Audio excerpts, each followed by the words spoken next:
Okay, this is a quick tutorial on how to remove the gear selector.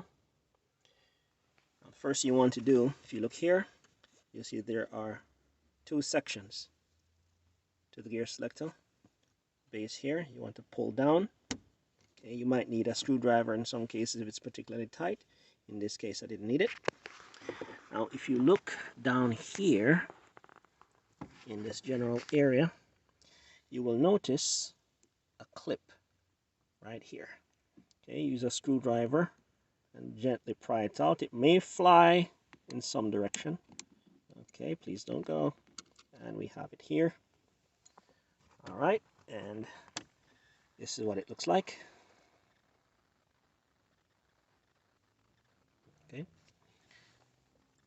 and then all we have to do is just pull up. Okay, that's it. Okay, this is what the underside looks like. Okay, and we do the reverse. Make sure it's nice and snug. Then we get the clip.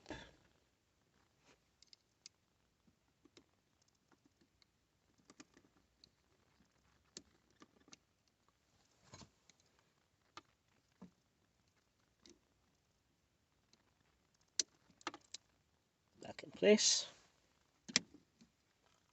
And that's it. Thanks for watching.